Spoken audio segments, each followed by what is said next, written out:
শুভেচ্ছা, আমন্ত্রণ দুপুরে বাংলাদেশের আয়োজনে। শুরুতেই জানিয়ে দেব শিরোনাম। সংবিধান সংশোধনে বৈঠকে বসেছে বিশেষ কমিটি। জুলাই সনদের আলোকে নির্ধারণ হবে কর্মপন্থা। জুলাইকে ভুলে যাওয়ার চেষ্টা হলে কঠোর পদক্ষেপ, হুঁশিয়ারি জামায়াত আমিরের। আল্লাহর কসম, এ পর্যন্ত আমরা দাবি করি নাই এই আন্দোলনে আমাদের এই অবদান ছিল, ওই অবদান ছিল, ওই অবদান ছিল।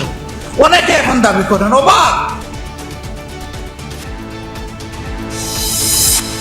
24-এর অভ্যুত্থান লাগাম টানতে পারেনি দুর্নীতির, পূরণ হয়নি রাজনৈতিক সংস্কৃতি পরিবর্তনের প্রত্যাশা।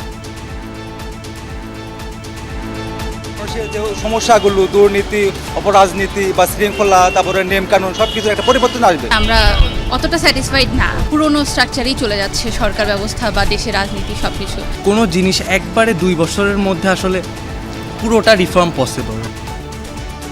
2 বছর যথেষ্ট নয় বলছেন বিশ্লেষক। অল্প সময় তো আসলে এত দিনের জঞ্জাল তো আসলে দূর করা যাবে না। অন্তত পক্ষে মানুষের কাছে এই বার্তাটা দেওয়া যাবে না আমাদের তরফ থেকে চেষ্টাটা। জুলাই অভ্যুত্থানের এই দিনে সিরাজগঞ্জে প্রাণ হারান 29 জন। তদন্তে কিছুটা অগ্রগতি হলেও এখনও অধরা অবৈধ অস্ত্র। চট্টগ্রামেও পিছু না হটে গুলির মুখে বুক পেতে দেয় ছাত্র জনতা।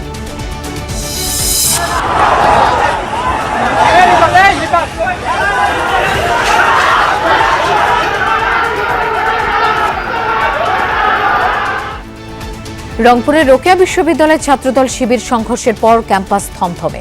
144 ধারা জারি, ঘটনা তদন্তে 3 সদস্যের কমিটি গঠন। গ্যাস বিদ্যুতের দ্বিমুখী সংকটে গ্রাহকরা ক্ষতির মুখে শিল্প খাত। বাড়তি চাহিদার কারণে সৃষ্ট সংকট কেটে যাবে কয়েকদিনের মধ্যে, আশ্বাস তথ্য উপদেষ্টার।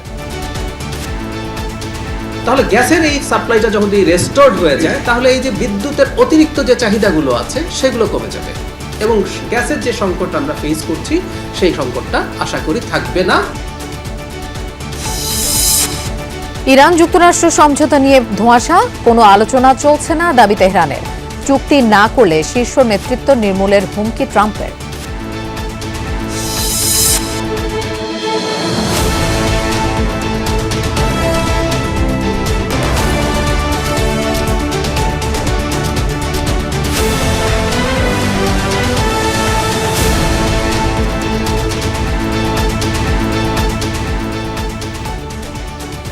এতক্ষণ শিরোনাম দেখছিলেন। এছাড়াও দেশ বিদেশের আরো খবর নিয়ে দুপুরে বাংলাদেশে আপনাদের সঙ্গে থাকছি আমি মৌসুমী আহমেদ লোপা। সংবিধান সংশোধনের লক্ষ্যে গঠিত জাতীয় সংসদের বিশেষ কমিটি প্রথম বৈঠক চলছে। বৈঠকে যোগ দিয়ে স্বরাষ্ট্রমন্ত্রী সালাউদ্দিন আহমেদ বলেন, সংবিধান সংশোধনের মাধ্যমে জনপ্রত্যাশা পূরণ হবে। জানান, নাম না দিলেও বিরোধী দলের পরামর্শ গ্রহণ করা হবে। যে কোনো সময় বিরোধী দল পরামর্শ দিতে পারবে বলেও জানান তিনি। সংবিধানের প্রস্তাবনা থেকে তফসিল পর্যন্ত আলোচনা হবে এবং সরকার জুলাই সনদ পুরোপুরি বাস্তবায়ন করতে চায় বলেও জানান স্বরাষ্ট্রমন্ত্রী। জাতীয় সংসদে চলছে সংবিধান সংশোধনী কমিটির এই বৈঠকে আজ কমিটির কর্মপরিকল্পনা ঠিক করার কথা রয়েছে। গত 13 জুলাই স্বরাষ্ট্রমন্ত্রী সালাউদ্দিন আহমেদকে সভাপতি করে 12 সদস্যের সংবিধান সংশোধন সম্পর্কিত বিশেষ কমিটি গঠন করে জাতীয় সংসদ। বিরোধী দল থেকে এই কমিটিতে 5 জনের নাম দেওয়ার অনুরোধ করেছিল সরকারি দল, তবে কারো নাম দেয়নি তারা। গঠনের দিনই এই কমিটি প্রত্যাখ্যান করে সংসদ থেকে ওয়াকআউট করে বিরোধী দল। অভিযোগ, সংবিধান সংশোধন নয়, সংস্কার প্রয়োজন। তাই অন্তর্বর্তী সরকার সংস্কারের যে প্রক্রিয়া নির্ধারণ করেছিল সেটি অনুসরণের দাবি জানিয়ে আসছে বিরোধীরা।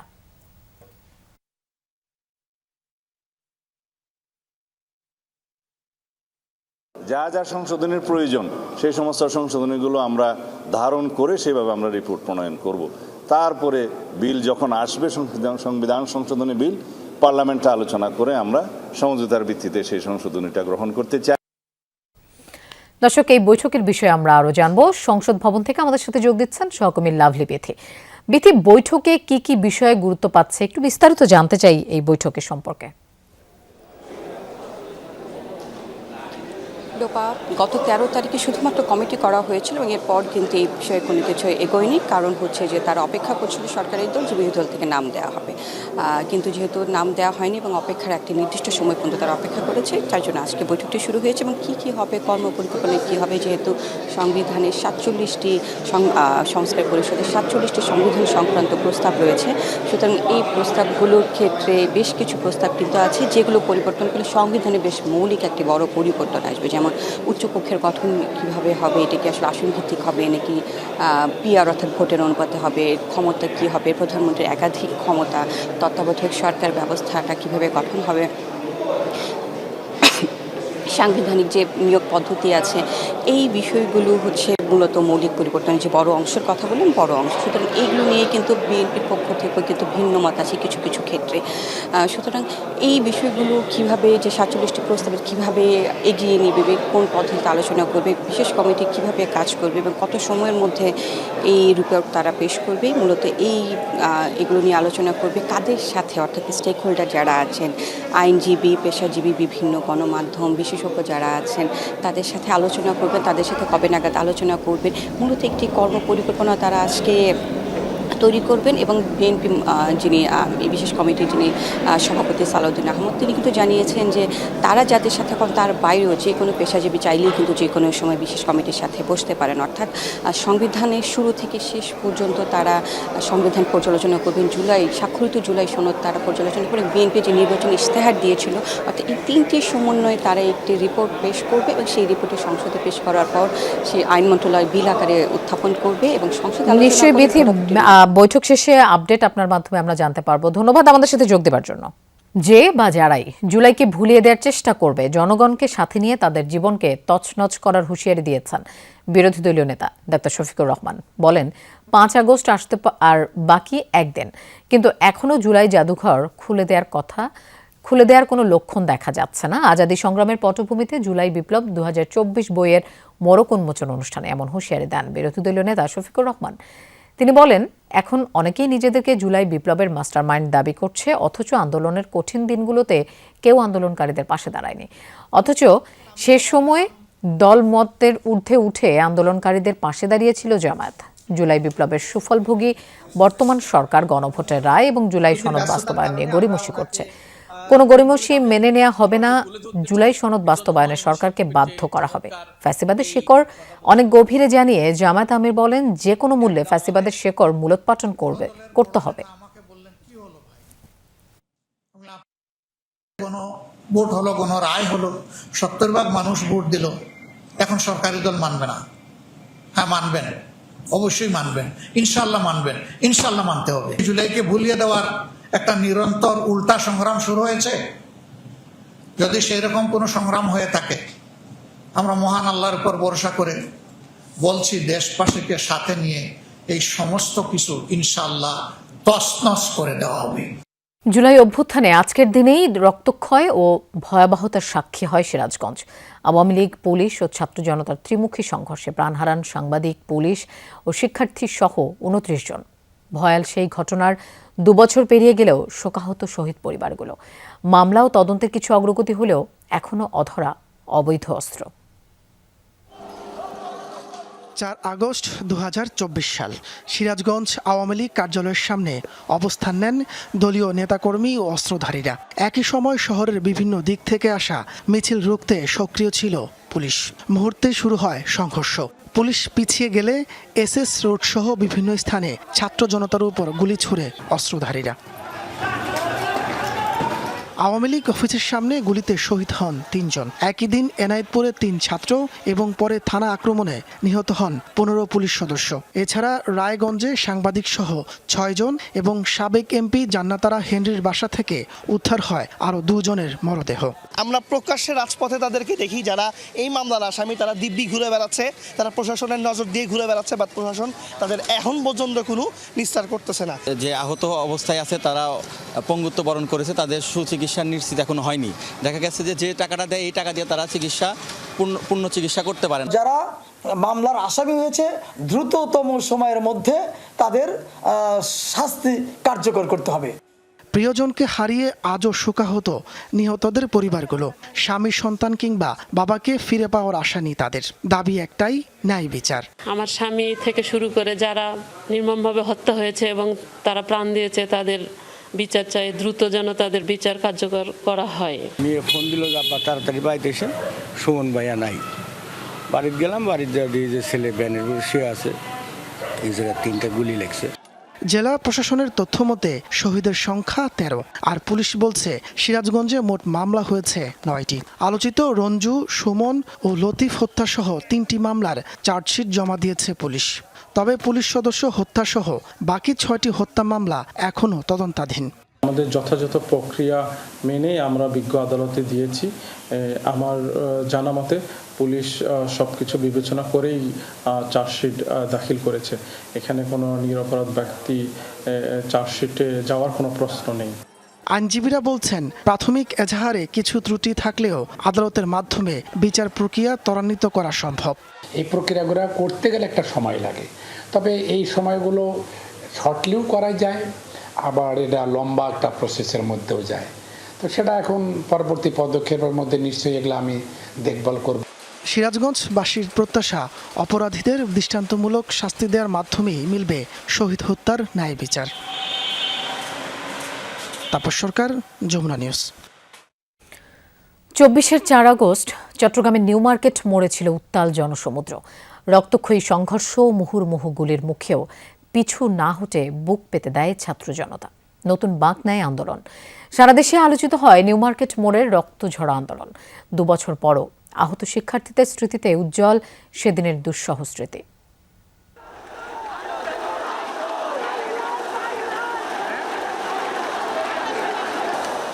2024 সালের 4 আগস্ট উত্তাল চট্টগ্রাম মহানগরীর নিউ মার্কেট মোড়। ছাত্র জনতার ঢলে রীতিমতো জনসমুদ্র।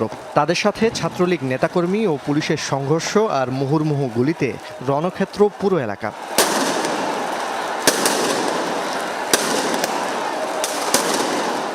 সেদিন রাবার বুলেটে আহত হন চট্টগ্রাম বিশ্ববিদ্যালয়ের শিক্ষার্থী আব্দুল্লাহ আল মাহাথির। তারপরও দমে যাননি। আরেক আন্দোলনকারী আবির বিন জাবেদের গল্পটাও একই। পুলিশের ছোড়া কয়েকটি টিয়ার শেলের আঘাতে প্রায় ঘণ্টাখানেক ছিলেন অন্ধের মতো। গণ অভ্যুত্থানের রক্তঝরা সেসব দিনের স্মৃতি চোখে ভাসে এখনও। তখন আমাদের লক্ষ্য ছিল না আমাদের সামনে যা আছে তাই হবে, আমাদেরকে সাকসেসফুল হতে হবে। যদি আমরা সাকসেসফুল না হই তাহলে আমরা যারা রাজপথে নেমেছি সবার একই পরিণতি হোক। আমাদের পিছিয়ে ফিরে আসার কোনো রাস্তা ছিল না। আমার ভাইরা তো মারা গেছে, ওয়াসিম মারা গেছে, হৃদয় মারা গেছে, ফারুক মারা গেছে। আমার জান তো আর বেশি দাম না আসলে। আমার রক্তের বিনিময়ে যদি বাংলাদেশ ফ্যাসিস্ট মুক্ত হয় তাহলে আমার রক্ত যাক, সমস্যা নাই। 2 বছর আগে চট্টগ্রামে জুলাই আগস্টের আন্দোলনে জীবনের ঝুঁকি নিয়ে অংশ নেয়া অনেকেই হতাহত হয়েছেন। তাদের একজন ওমর ফারুক 16 জুলাই মুরাদপুরে গুলিবিদ্ধ হয়ে গুরুতর আহত হন। পরিপূর্ণ সুস্থ হওয়ার আগেই 4 আগস্ট যোগ দেন নিউ মার্কেটের আন্দোলনে। হাসিনা পলায়ন করে যখন ঘোষণা হয়, তখন যে আমি যে গুলিবিদ্ধ হই, তখন ওই ব্যথাটা আমার আর অনুভব হচ্ছিল না। মনে হচ্ছে যে এটা আমার কাছে একটা বিশাল কিছু পাওয়া। চট্টগ্রামের মুরাদপুর, 16 শহর ও নিউ মার্কেট মোড় ছিল উত্তাল। শিক্ষার্থীদের সাথে সর্বস্তরের মানুষ যোগ দিলে নতুন মাত্রা পায়। হামলা, গুলি, রক্তচক্ষু উপেক্ষা করে মাঠে নামা শিক্ষার্থীরা স্বাভাবিক জীবনযাপনও করতে পারেনি। পদে পদে ছিল মৃত্যুর হাতছানি। যে লক্ষ্যে এই লড়াই, গণ অভ্যুত্থান, 2 বছরে সেই আকাঙ্ক্ষা কতটা পূরণ হয়েছে জানতে চাই তাদের কাছে। আমাদের মাথায় ছিল আমাদের এত ভাই শহীদ হয়েছে, আমাদের মাথায় ছিল আমরা যখন শহীদ হয়েছে আমাদের ওদের বিচার প্রাপ্য। সর্বোচ্চ চেষ্টা করেছে আমাদের উপর আক্রমণ করার, টিয়ার গ্যাস বলেন যায় যত কিছু পারছে সর্বোচ্চ দিয়ে চেষ্টা করেছে তারা আওয়ামী লীগের ক্ষমতা ধরে রাখার জন্য। আল্লাহ আমাদেরকে বিজয় দান করেছিল, কিন্তু এখন মনে হয় না আমাদের সেই কাঙ্ক্ষিত বিজয়ের ফলাফলটা আমরা পাচ্ছি। আমরা চেয়েছিলাম সুন্দর একটি রাষ্ট্র বিনির্মাণ করার জন্য, কিন্তু বর্তমানে আমরা দেখছি যে গণভোটের রায় যেটা বলা হতো, কিন্তু গণভোটের রায় কিন্তু এখনো সরকার মেনে নেয় নাই। জুলুম, অপশাসন, নির্যাতন এইগুলোর বিরুদ্ধে আমাদেরকে রুখে দাঁড়াতে হবে। এখন রুখে দাঁড়াতে গেলে একটা মাত্র টার্গেট, সেটা হলো কি দানব সরকারের পতন। জোবায়েদ ইবনে শাহাদাত, যমুনা নিউজ, চট্টগ্রাম। সন্তান অথবা নাতি নাতনিকে সম্পত্তি দান করলেও দাতা তা আমৃত্যু ভোগ করার সুযোগ দিতে এই সংক্রান্ত আইন সংশোধনের খসড়া মন্ত্রিসভায় অনুমোদন হয়েছে গতকাল সোমবার। আমরা এ বিষয়ে বিস্তারিত জানবো। আমাদের সাথে যোগ দিচ্ছেন ব্যারিস্টার ওমর ফারুক। জনাব ব্যারিস্টার ওমর ফারুক, আপনাকে স্বাগত জানাচ্ছি দুপুরে বাংলাদেশের আয়োজনে। আপনার কাছে জানতে চাই, এতদিন তো সম্পত্তি দান করার পর দাতা সেটি ভোগ করার সুযোগ পেত না। নতুন আইন সংসদে পাশ হলে কি সুবিধা হতে পারে? জি, ধন্যবাদ আপনাকে, ধন্যবাদ যারা দেখছেন শুনছেন। এটি একটি ভালো পদক্ষেপ। আমি মনে করি সঠিক সময়ে নেওয়া হয়েছে, কারণ আমাদের বৃদ্ধকালটা বৃদ্ধি পেয়েছে এবং আমাদের সন্তান সন্ততিরা অনেকে দেশ বিদেশে চলে গিয়েছেন। আর সম্পদ একবার দান করলে আমাদের প্রচলিত আইনে সেটি একদম ফরএভার, ওইটাতে আর যে দান করে তার কোনো সত্য থাকে না। এই ক্ষেত্রে আমরা অনেক সময় দেখেছি দান করার পরেই বাবা মা নিঃস্ব হয়ে যায়, অর্থনৈতিক স্বাবলম্বিতা হারিয়ে ফেলে, দুর্বল হয়ে যায়। আর সন্তানকে যখন দান করে ফেলে তখন সন্তানের ওয়াইফ থাকে, সন্তান সন্ততি থাকে, নাতি নাতনি থাকে, তারা আর ওভাবে যেভাবে বৃদ্ধদের লালন পালন করার কথা ওইভাবে হয়তো লালন পালন করে না, বা তারা ওই সম্পদ বিক্রি করে অন্যত্র চলেও যায়, অর্থনৈতিকভাবে দুর্বল হয়ে পড়ে। বিশেষ করে কন্যা সন্তান, যাদের শুধুই কন্যা সন্তান আছে তাদের ভিতর এই প্রবণতা বেশি, তারা জীবদ্দশায় দান করে দেয়। ফলে ওই কন্যা সন্তানের স্বামী এবং যদি তার আরও আত্মীয় স্বজন থাকে, এই ক্ষেত্রে তারা হয়তো ওই সম্পদ অন্যত্র বিক্রি করে দেয়। বৃদ্ধ বাবা মা তখন একদমই নিঃস্ব হয়ে যায়।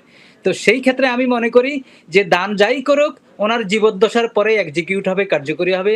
এই ক্ষেত্রে পিতামাতা, বৃদ্ধরা অর্থনৈতিক স্বাবলম্বিতা পাবে এবং তাদের বিপদ আপদে তারা ওই সম্পদ থেকে ওই সম্পদ থেকে যা কিছু হয় তা তারা ভোগ করতে পারবে। আমি মনে করি যে এটি ভালো একটি পদক্ষেপ এবং আমি মনে করি এটি সুরক্ষাও বটে। আমাদের জনাব ব্যারিস্টার ওমর ফারুক, সুবিধার দিকটা আমরা দেখলাম, এখন আপনার কাছে যেটি জানতে চাই যে এই সম্পত্তি হস্তান্তর আইন সংশোধনের ফলে কোনো ধরনের অসুবিধা সৃষ্টি হবে কিনা? না, আমার কাছে মনে হয় যেন অসুবিধার সৃষ্টি হবে না, কারণ সুবিধাই সৃষ্টি হবে। কারণ আমাদের দেশে আপনাদের মাধ্যমে অনেক রিপোর্টিং হয়, অনেক বৃদ্ধা নিঃস্ব হয়ে যায়, তারা বৃদ্ধাশ্রমে চলে যায়। বৃদ্ধাশ্রমে যারা যায় তারা তো যায়, যারা যেতে পারে না তাদের অনেক কষ্ট হয়। ইভেন অনেক সম্পদের মালিককেও দেখেছি দান করার পরে ইভেন টক্সিক রিলেশন তৈরি হয় সন্তানের সাথে এই সম্পদ নিয়ে, তার ভরণ পোষণ নিয়ে। তো সুতরাং অর্থাৎ অর্থনৈতিক স্বাবলম্বিতাই তো মানুষের বড় ব্যারোমিটার, তার সুখ স্বাচ্ছন্দ্য, ভালো মন্দ, মর্যাদার সহিত জীবন। আমি মনে করি খুব ভালো পদক্ষেপ নিয়েছে। আইন মন্ত্রণালয়কে ধন্যবাদ জানাই, যারা এই সংশ্লিষ্ট আছেন তাদেরকেও ধন্যবাদ জানাই। আমি মনে করি না এটা অন্য কোনো কিছুতে ব্যারিয়ার হবে। এটি রেদার একটি যুগান্তকারী পদক্ষেপ, ভালো পদক্ষেপ। আমি মনে করি এটি ইংল্যান্ডেও আছে, ওই যে উইল করে জীবদ্দশায়, সেই উইলটা মৃত্যুর পরেই কার্যকর হয়। ইংল্যান্ডে এটা প্রচলিত, সবাই সম্পত্তি উইল করে রেখেছে। ধন্যবাদ ব্যারিস্টার ওমর ফারুক দুপুরে বাংলাদেশের আয়োজনে যোগ দেওয়ার জন্য। রংপুরে বেগম রোকেয়া বিশ্ববিদ্যালয়ের সংঘর্ষের ঘটনায় ছাত্রদল ও শিবিরের বিক্ষোভ কর্মসূচিতে ঘিরে 144 ধারা জারির আবেদন করেছে স্থানীয় প্রশাসন। কর্তৃপক্ষ জানায় বিকেল 4টায় দুপক্ষই ক্যাম্পাসের সামনে শহীদ আবু সাইদ চত্বরে বিক্ষোভ সমাবেশে ডাক দিয়েছে। এতে সংঘর্ষের শঙ্কা রয়েছে, তাই আবু সাইদ চত্বরে 144 ধারা জারির আবেদন করা হয়েছে। এদিকে গতরাতে সংঘর্ষের পর ক্যাম্পাস থমথমে। ঘটনা তদন্তে 3 সদস্যের কমিটি গঠন করেছে বিশ্ববিদ্যালয় প্রশাসন। পরবর্তী নির্দেশ না দেওয়া পর্যন্ত ক্যাম্পাসে বহিরাগতদের প্রবেশ নিষিদ্ধ করা হয়েছে। সোমবার বিশ্ববিদ্যালয়ের স্বাধীনতা স্মারক চত্বরে জুলাই প্রদর্শনীর আয়োজন করে শিবির। সেখানে সালাউদ্দিন কাদের চৌধুরী, গোলাম আজম, মতিউর রহমান নিজামী, কাশেম আলী জুডিশিয়াল কিলিংয়ের শিকার লেখা ও ছবি সম্বলিত ব্যানার রাখা হয়। ছাত্রদল নেতারা ব্যানারটি সরিয়ে নিতে বললে দুপক্ষের মধ্যে বাকবিতণ্ডা হয়। এক পর্যায়ে বাধে সংঘর্ষ। এতে আহত হন অন্তত 20 জন।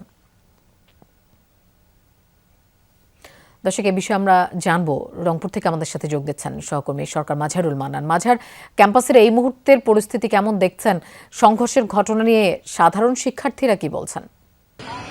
লোপাই মুহূর্তের সর্বশেষ যেটি তথ্য সেটি হচ্ছে দুপুর 12টায় বিশ্ববিদ্যালয় কর্তৃপক্ষ মহানগর পুলিশ কমিশনারের কাছে একটি আবেদন করেছেন 144 ধারা জারি করবার জন্য। বিশ্ববিদ্যালয়ের ঠিক প্রধান ফটকটির সামনে যে শহীদ আবু সাইদ চত্বর আছে, সেই আবু সাইদ চত্বর এবং আশেপাশের এলাকায় সেখানে যেটি বলা হয়েছে যে যেখানে মহানগর ছাত্রদল এবং মহানগর শিবির একই সময়ে সেখানে বিক্ষোভ কর্মসূচির আয়োজন করেছে, সমাবেশের আয়োজন করেছে, সে কারণেই তারা এটি করেছেন।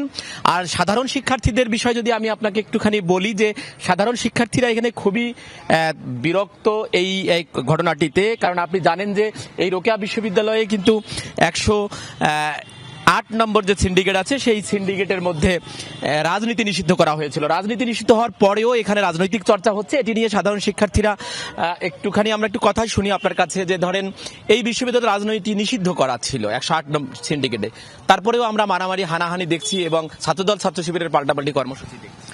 জুলাই পরবর্তী সময়ে এই ক্যাম্পাসে রাজনীতি নিষিদ্ধ থাকা সত্ত্বেও কালকের যে ঘটনা, এটা আমাদের সাথে যেমন হতাশার, এই প্রশাসনের সাথে ব্যর্থতা এবং চরম লজ্জার।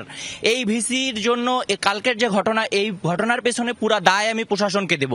কারণ যেখানে ক্যাম্পাসে রাজনীতি নিষিদ্ধ আছে, সেখানে কিভাবে সাধারণ শিক্ষার্থীদের আপনি কণ্ঠ শুনলেন, তারা যেটা বলছেন যে এর দায় যেমন প্রশাসনেরও আছে, এর দায় যে ক্রিয়াশীল যে রাজনৈতিক সংগঠনগুলো আছে তারও আছে, এবং সব মিলিয়ে একটা খুব শান্তিপূর্ণ সমাবেশ, শান্তিপূর্ণ পরিস্থিতির জন্য বিরাজমান থাকে। সেই জন্যই সব পক্ষকে সহনশীল হওয়ার জন্য আহ্বান জানিয়েছেন যারা সাধারণ শিক্ষার্থী আছেন তারা।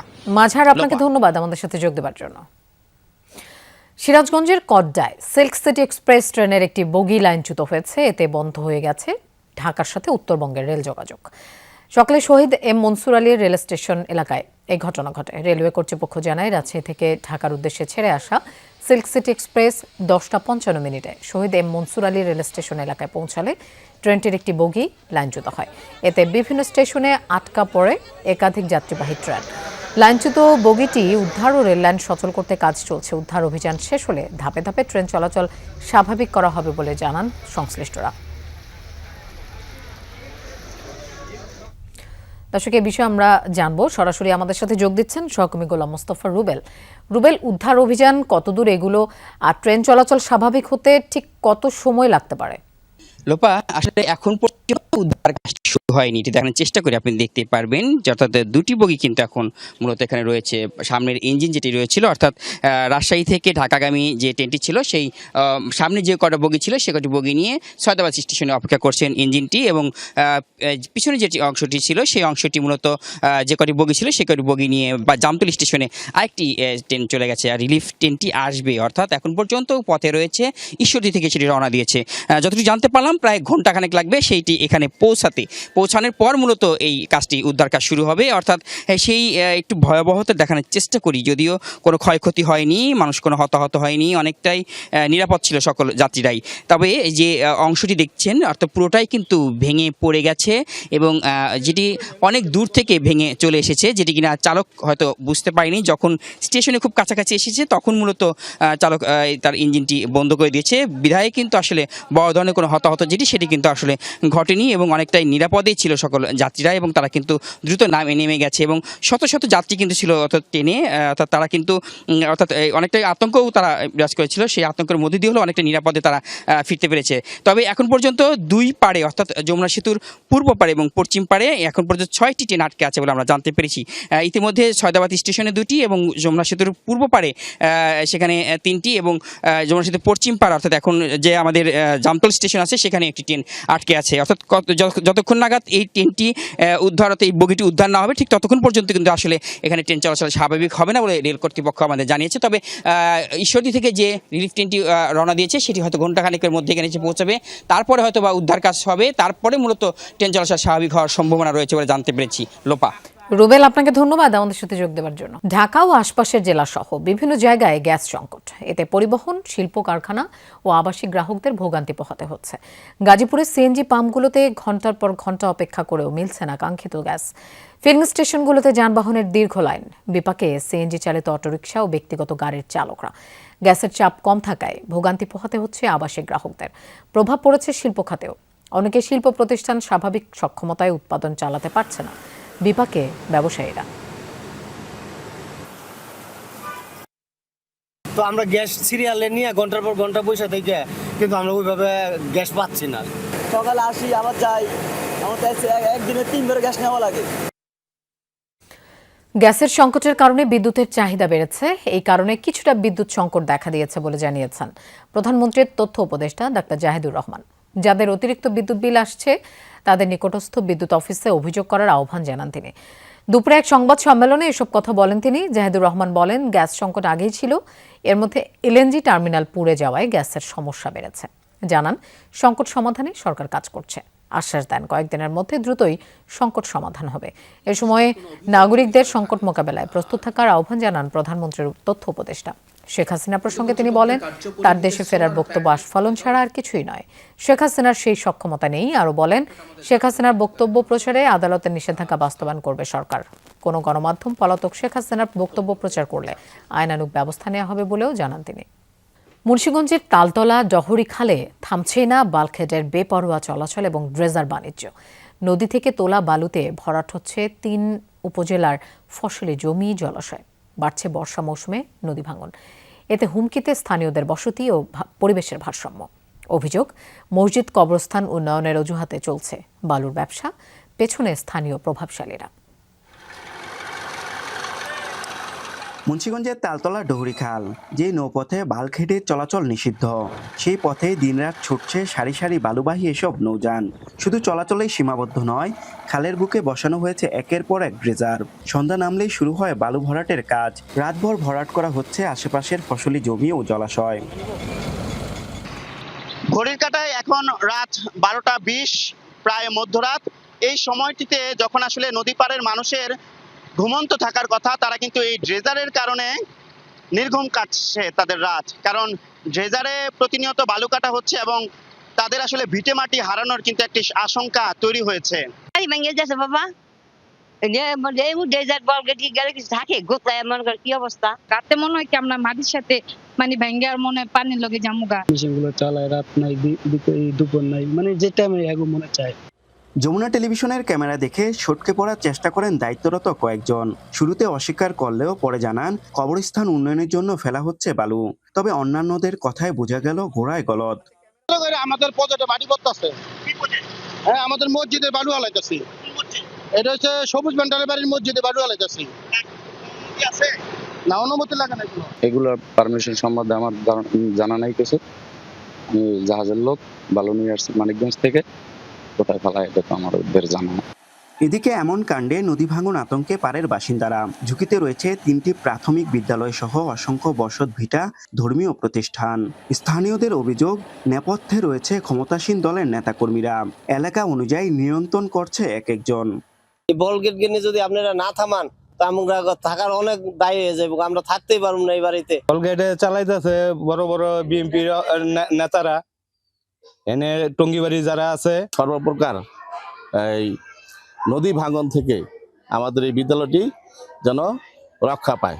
অনুসন্ধানে দেখা গেছে নৌপথের টঙ্গিবাড়ি, লৌহজং ও সিরাজদি খান উপজেলার বিভিন্ন অংশের অন্তত 12টি স্থানে বসানো হয়েছে ড্রেজার। নেই সরকারি অনুমোদন। এ ব্যাপারে সংশ্লিষ্ট ব্যবসায়ীদের সাফাই, অন্য জেলা থেকে বৈধভাবে বালু এনে তারা করছেন উন্নয়নমূলক কাজ। প্রেসিডেন্ট জিয়াউর রহমান এটা খাল খনন করছে, এটা যদি কারো ব্যক্তিগত জন্য খনন করতো তাহলে এটাতে কোনো বালগেট চলাচল করতো না, আর দুইটা কুদ দুপাশে দিত না, সরকারি টুল দিয়ে আসতে হয়। তো সেই ক্ষেত্রে মানুষ কি জন্য এত ধরনের মন্তব্য করে আমি সেটা বুঝি না। অরিজিনালি যে আমার যে রিসিপ্টটা, আমরা প্রত্যেকটা মানিকগঞ্জ থেকে বোল্টগেট হিসাবে আমরা বালুটা কিনে ফেলাইতেছি। ফলানোর পর আমরা জমায়া কি করতেছি, অথবা কে বালুর মহল যারা আছে তারা কন্ট্রাক্টারি করতেছে, মুন্সিগঞ্জ হোক, আমাদের লোহজন হোক, বড় বড় ঠিকাদারি হোক, আমাদের কিন্তু বালুটা নিতেছে। প্রশাসন বলছে বিষয়টি নজরে রেখে জড়িতদের তালিকা করা হয়েছে। সংসদ সদস্য বলছেন নৌপথ ও পরিবেশ ধ্বংসে যারা জড়িত তারা জনস্বার্থ বিরোধী। যারা এই বিষয়ের সাথে জড়িত রয়েছে তাদের একটি তালিকা প্রস্তুত করেছি আমরা, এবং সেই তালিকা অনুযায়ী তাদের বিরুদ্ধে ব্যবস্থা নেওয়ার জন্য পদক্ষেপ নেওয়া হয়েছে। যারা বালু কাটে এখানে তারা জাতীয় দুশ্মন। আপনারা হয়তো এলাকার নাগরিক, আপনাদের প্রতি অনুরোধ থাকবে, আপনারা এই ব্যাপারে যারা বালু কাটে এবং ওই জায়গা থেকে ধরে মামলা করবেন, এবং এই ব্যাপারে আপনাদের সমস্ত সহযোগিতা আমি করব। 2023 সালে তালতলা ডহরি খালে বাল্কহেডের ধাক্কায় প্রাণ হারায় 8 জন, নিখোঁজ হয় আরো 2 জন। এরপরই বালুবাহী এসব নৌযান চলাচলে জারি করা হয় নিষেধাজ্ঞা। একদিকে বাল্কহেডের এমন চলাচল, অন্যদিকে বালু ভরাটের মহা উৎসব। নদীপাড়ের মানুষের বসতি সহ নানা স্থাপনা রক্ষায় এখন প্রয়োজন কার্যকর পদক্ষেপের। প্রশাসনের পক্ষ থেকে সেটি কতটুকু নিতে পারে সেটি এখন দেখার বিষয়। আরাফাত রায়হান সাকিব, যমুনা নিউজ, মুন্সিগঞ্জ। দর্শক, সংসদ ভবনে সংবিধান সংশোধনের লক্ষ্যে গঠিত জাতীয় সংসদের বিশেষ কমিটির প্রথম বৈঠক শেষে এই মুহূর্তে কথা বলছেন আইনমন্ত্রী মোহাম্মদ আসাদুজ্জামান। আমরা সরাসরি সেখানে চলে যাচ্ছি। সুতরাং 7, 5, 12 আর 5 জন বিরোধী দলের পক্ষ থেকে আমরা চেয়েছিলাম। বিরোধী দল আমাদের কাছে সময় চেয়েছিলেন, বলেছিলেন যে এই অধিবেশনে দিতে পারবেন না, জাতীয় বাজেটের অধিবেশনে দেবেন নাম। আমরা চেষ্টা করেছিলাম তাদের কাছ থেকে নাম কালেক্ট করা। আমরা দুঃখজনকভাবে সেই নাম আমরা পাইনি। ওনারা বলেছেন ওনারা এই প্রক্রিয়ায় থাকবেন না। তারপরেও আমরা বলেছি জাতীয় সংসদেও বলেছি, এখনও বলছি, আমাদের মাননীয় প্রধানমন্ত্রীর নির্দেশনা, ওনাদের যে 5টা নাম যখন দেবেন তখন এই কমিটির অন্তর্ভুক্ত করতে আমরা অঙ্গীকারবদ্ধ। আমরা চাই জুলাই সনদকে সামনে রেখে জুলাইয়ের চেতনাকে বাস্তবায়ন করার জন্য, জুলাই সনদের প্রতিটি অনুচ্ছেদকে অক্ষরে অক্ষরে পালন করার জন্য আমরা একটি সংশোধনী প্রস্তাব নিয়ে আসবো এই সংসদে, যে প্রস্তাবের মধ্য দিয়ে জুলাই শহীদদের স্বপ্নের বাংলাদেশের একটি বাস্তবায়ন হবে। সুতরাং আমরা সেই কারণেই বলছি, আজকে একটি মহেন্দ্রক্ষণের যাত্রা শুরু করলাম, আগামী দিনে এই যাত্রা সমাপ্ত করব জুলাই সনদের মাধ্যমে, জুলাই শহীদদের স্বপ্ন এবং স্বপ্নের বাংলাদেশ দেখার মধ্য দিয়ে। সবাইকে ধন্যবাদ, ভালো থাকবেন। দর্শক, সংবিধান সংশোধন কমিটির বৈঠক শেষে কথা বলছিলেন আইনমন্ত্রী মোহাম্মদ আসাদুজ্জামান। আমরা সরাসরি সেখানে ছিলাম। চুক্তিতে পৌঁছানোর লক্ষ্যে তেহরানের জন্য আলোচনার এটাই শেষ সুযোগ, এমন মন্তব্য করেছেন ডোনাল্ড ট্রাম্প। নয়তো দেশটির দীর্ঘ নেতৃত্বকে নির্মূল করে দেওয়ার হুমকি দিয়েছেন তিনি। এর আগে ট্রাম্পের দাবিকে আবারও মিথ্যে বলে উড়িয়ে দিয়েছে ইরান। দেশটির পররাষ্ট্র মন্ত্রণালয়ের মুখপাত্র ইসমাইল বাঘি জানিয়েছেন, কোনো আলোচনাই চলছে না যুক্তরাষ্ট্রের সাথে। বিদেশি আলোচকদের তেহরান সফরের বিষয়টিও নাকচ করে দিয়েছেন তিনি। একদিন আগে ডোনাল্ড ট্রাম্প দাবি করেছিলেন দ্রুত চুক্তির শর্তে ইরানে বিধ্বংসী হামলার পরিকল্পনা বাতিল করেছেন তিনি। তেহরান ও মধ্যপ্রাচ্যের মার্কিন মিত্রদের অনুরোধে এই পদক্ষেপ বলেও জানান। ট্রাম্পের বক্তব্যের পুরোপুরি উল্টো কথা বলছে ইরান। হামলা বন্ধে মার্কিন প্রেসিডেন্টকে অনুরোধের খবর আগের দিনই প্রত্যাখ্যান করেছিল তারা।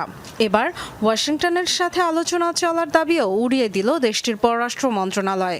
তাদের দাবি, হরমুজ প্রণালীতে সাময়িক নিরাপদ রুট তৈরিতে ওমানের সাথে কথা বলছে তারা, কোনো মার্কিন প্রতিনিধি বা মধ্যস্থতাকারীদের সাথে নয়। তেমন পরিকল্পনাও নেই।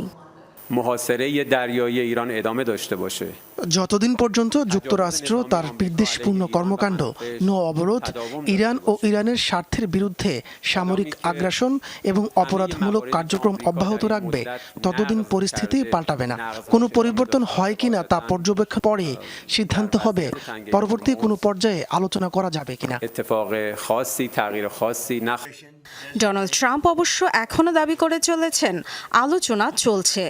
ইরানকে সতর্ক করে দিয়ে বলেছেন 5 মাস ধরে চলা সংঘাত অবসানে এটাই শেষ সুযোগ। চুক্তিতে রাজি না হলে ধ্বংসাত্মক আঘাতের মুখে পড়তে হবে তাদের। শীর্ষ নেতৃত্বকে নির্মূলের হুমকিও দিয়েছেন। আমার মনে হয় আমরা হয়তো কোনো একটা সমাধানে পৌঁছাতে পারবো। চূড়ান্ত সেই ধ্বংসাত্মক পদক্ষেপের আগে আমি তাদের শেষবারের মতো একটি সুযোগ দিতে চাই, একটি ভালো নথিতে স্বাক্ষর করার জন্য। এটি তাদের শেষ সুযোগ। ওভাল অফিসের সাংবাদিকদের ট্রাম্প বলেন, ইরান সহ ওই অঞ্চলের বিভিন্ন দেশের অনুরোধে তিনি সংযম দেখিয়েছেন। হাজার হাজার মানুষের প্রাণহানি হতে পারে, পেন্টাগনের এমন অভিযানের পরিকল্পনায় অনুমোদন দেননি। এবার সঠিক পদক্ষেপ নেওয়া এবং শর্ত মেনে নেওয়া ইরানের সরকারের উপর নির্ভর করছে।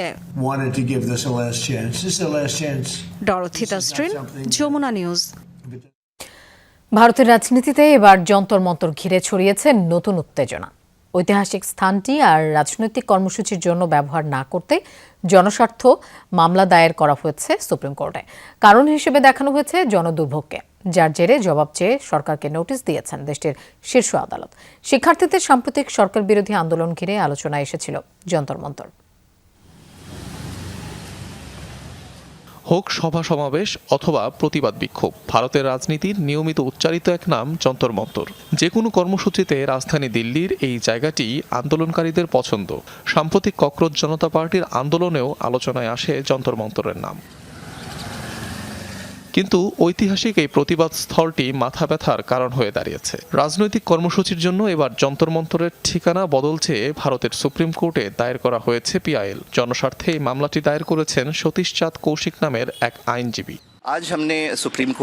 বিক্ষোভের জন্য যন্তর মন্তর এখন আর উপযুক্ত, কার্যকর বা নিরাপদ নয়। আবেদনের মূল বিষয়বস্তুতে মূলত এই যুক্তি তুলে ধরা হয়েছে। বর্তমান পরিস্থিতির প্রেক্ষাপটে এই পদক্ষেপ নেওয়া হয়েছে, কারণ এখন সোশ্যাল মিডিয়া প্ল্যাটফর্ম ব্যবহার করে মুহূর্তের মধ্যেই বিপুল সংখ্যক মানুষকে জড়ো করা সম্ভব। পিটিশনে মূলত নাগরিক দুর্ভোগ, চিকিৎসা পরিষেবায় বিঘ্ন ঘটানোর মতো কারণগুলোকে উল্লেখ করা হয়। এছাড়াও যন্তর মন্তরের পরিবর্তে রামলীলা ময়দানকে সম্ভাব্য স্থান হিসেবেও তুলে ধরা হয়। এদিকে বিষয়টিতে কেন্দ্র সরকারের জবাব চেয়ে এরই মধ্যে মোদী সরকারকে নোটিশ দিয়েছেন শীর্ষ আদালত।